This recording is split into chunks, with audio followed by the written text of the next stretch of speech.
Bonjour au lendemain du 5e jour de régate de cette 35e Coupe de l'América aux Bermudes. Nous en sommes ce matin à 6-1 pour les Kiwis, donc aujourd'hui, balle de match sur l'eau.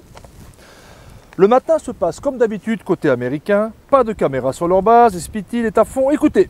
Mate, we're going to leave anything in the tank on the water today. There'll be nothing left. Alors que du côté Néo-Z, on sort l'aile et le bateau devant les caméras sans aucun problème.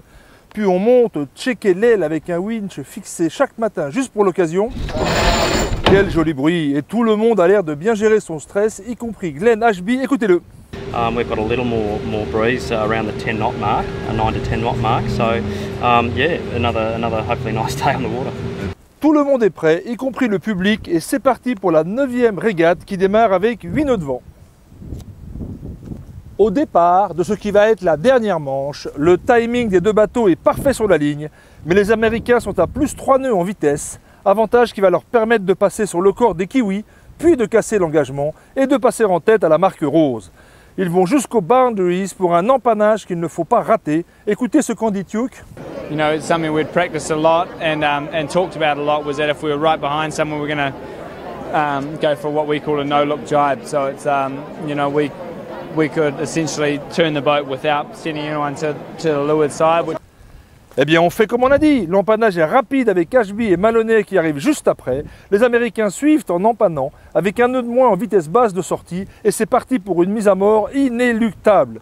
Les Kiwis sont plus vite, plus bas pendant la minute qui suit, écrasant et couvrant inexorablement les Américains jusqu'à la porte sous le vent que les Kiwis passent après un deuxième empannage à 27 nœuds de vitesse alors que les Américains achèvent seuls leur mise à mort avec un troisième empannage trop proche du précédent, une sortie loin de la bouée et une vitesse de sortie à 13 nœuds qui les enterre définitivement.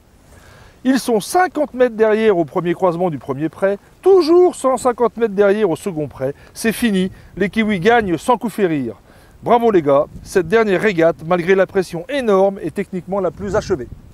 Donc rendez-vous juste après la ligne pour des moments inoubliables.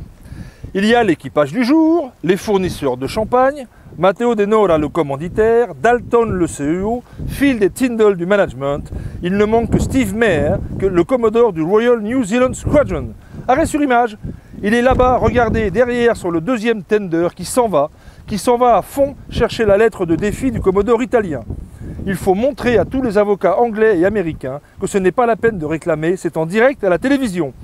Direction donc le super yacht où Agostino Randazzo, le commodore du CVS Yacht Club sicilien, va lui donner en main propre la lettre écrite par Patricio Bertelli, le mentor de Luna Rossa. Regardez, c'est officiel, les Italiens sont les challengers of record. Revenons vers les Kiwis tout récents vainqueurs, où ce n'est que du bonheur. Cela me rappelle des bons souvenirs. On commence par une poignée de main à Larry Ellison, 2 fois vainqueur et beau perdant, puis direction le podium qui était prévu pour les Américains, soit pas plus de 15 personnes.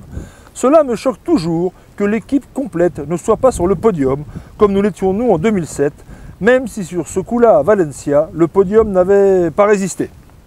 Revenons aux Bermudes une nouvelle fois, où les Américains reçoivent leurs médailles, y compris pour le coach Presti, 2 fois vainqueur. Zut, il manque 2 médailles pour Larry et Spithill. Spithill qui a malgré tout le ton juste. Écoutez. And really congratulate Emirates Team New Zealand. And finally, I'd really like to thank one guy, and that's Larry Ellison, for, man, when we started this journey, it's been one hell of a ride, and if you guys can see the show we've got today now, man, so Larry, thank you very much. Et c'est au tour des Kiwis vainqueurs de monter sur le podium. Ouh là là, mais combien sont-ils? Il n'y aura jamais assez de médailles. Ouf, il en reste une, la dernière est pour De Nora, le financeur visionnaire. Regardez bien qui est entre Burling et Tuke bras-dessus, c'est Sean Regan, le coordinateur du short team. La reconnaissance est parfois une récompense, cela vaut bien une petite larme. Voilà un vrai message que je ne résiste pas à vous délivrer à nouveau. Pas de victoire sans un short team en béton. Bravo aux Kiwis, bien joué les gars, bien joué Sean et toute son équipe à terre.